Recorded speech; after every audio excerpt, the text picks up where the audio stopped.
భోజనానికి వక్క ప్లేట్లు, టీ తాగేందుకు మట్టి గ్లాసులు, ఆకులతో అలంకరణ, ఫ్లెక్సీలకు బదులు వస్త్రంపైనే వధూవరుల పేర్లు. ఆద్యంతం పర్యావరణ రహితంగా నిర్వహించిన ఓ పెళ్లి విశేషాలివి. కుమారుడి పెళ్లిని సైతం ప్లాస్టిక్పై పోరుగా మలచి ప్రశంసలందుకుంటున్నారు ఓ పర్యావరణ ప్రేమికుడు. ప్లాస్టిక్ రహిత సమాజాన్ని కాంక్షించే కృష్ణా జిల్లా గుడివాడకు చెందిన మురళీకృష్ణ తన కుమారుడి పెళ్లిలోనూ అదే ఆదర్శాన్ని చాటుకున్నారు. అలంకరణ నుంచి ఆహార పదార్థాల వరకు ప్లాస్టిక్ రహిత వస్తువులనే వాడారు. ఫ్లెక్సీలకు బదులు వస్త్రంపైనే వధూవరుల పేర్లు రాయించారు. కొబ్బరి మట్టలతో చక్కటి అలంకరణ చేయించారు. చెరకు, అరటి బోదెలు, మామిడాకులు, కొబ్బరి బోండాలు, వరి కంకులు, వివిధ రకాల పుష్పాలతో పెళ్లి పందిరిని ముస్తాబు చేశారు.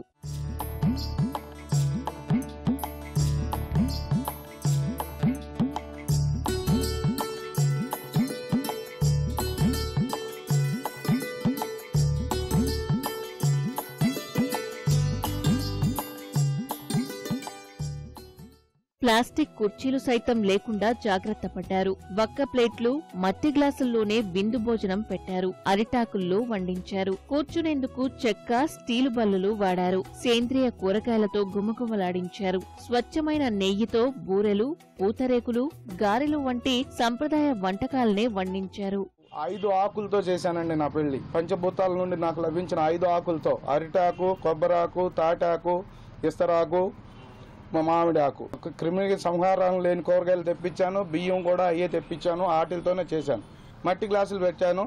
పొద్దున పూట టీలు తాగుతాకేమో టీ గ్లాసులు ఇయ్యే సైజు చిన్న సైజు తెప్పించానండి. టిఫిన్లు తింటాకేమో ఇలా ఒక్క ప్లేట్లు ఇవి.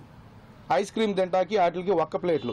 ధర్మకోళ్ళు వాడతాకి లేకుండా మనం ప్రకృతిని కాపాడుకోవాలి. పంచభూతాలని మనం కాపాడుకోవాలి. భూమి తల్లిని కాపాడుకోవాలా. నేను ప్రజలకి చెట్లు నాటమని పాంప్లెట్లు చేపిస్తున్నాను. ప్లాస్టిక్ మానమని చెప్పి పాంప్లెట్లు వేసి నేను నా వంతు దాంట్లో నా ఓపెన్ శక్తి నేను ప్రతి ఒక్కరికి వెళ్ళి చెప్తున్నాను. ప్లాస్టిక్ రహిత వేడుక మనసుపై చెరగని ముద్ర వేసిందంటూ పెళ్లి పెద్దలు, బంధుమిత్రులు కొనియాడారు. మామూలు పెళ్లిళ్ళు వెళ్ళిన దానికి దీనికి చాలా తేడా అనిపించిందండి. ఇక్కడ అట్టాకుల్లో సాంప్రదాయబద్ధంగా పచ్చగా చాలా ఆనందమైన వాతావరణంలో చక్కటి డెకరేషన్ చేసి అలంకరించారు. చాలా బాగా ఆనందంగా అనిపించింది. తెలుగు సాంప్రదాయబద్ధంగా చాలా అందంగా అనిపించింది. అసలే పర్యావరణం అంటాడు కదా, ఈ పెళ్లి ఎలా చేస్తాడని అబ్జర్వ్ చేసుకుంటేనే వెళ్ళా.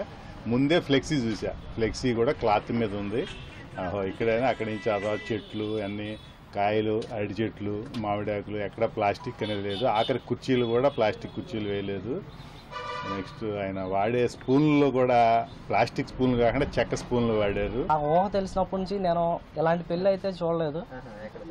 ఆ రోజు మా బంధువుల పెళ్లి ఉన్నా కానీ నేను ఆ బంధువుల పెళ్లికి వెళ్లకుండా మురళీకృష్ణ గారి కుమారుడి పెళ్లికి వెళ్తాం. ఆ పెళ్లిలో చూసిన వాతావరణానికి నిజంగా నేను చాలా ఆనందపడ్డాను. మేము చాలా సార్లు చూసాం అనమాట. అన్ని ఎక్కడ ప్లాస్టిక్ వాడతారా ఏంటో అసలు మనం ఫైండ్ అవుట్ చేద్దాం అనుకున్నాం కానీ అసలు ఎక్కడ సాధ్యపడలేదు. అసలు ఎక్కడ ప్లాస్టిక్ అనేది లేదు. నాకైతే పెళ్లి ఎంట్రన్స్లోనే దీన్ని చూసి నాకు గోదావరి జిల్లాలో మన దిల్ రాజు గారి సినిమాలో చూపించినట్టుగా అలానే ఉంది. నాకు సినిమాటిక్గా అసలు చాలా చాలా అందంగా ఉంది. ప్లాస్టిక్ రహిత సమాజం కోసం మురళీకృష్ణ చేసిన ప్రయత్నం పలువురిని ఆలోచింప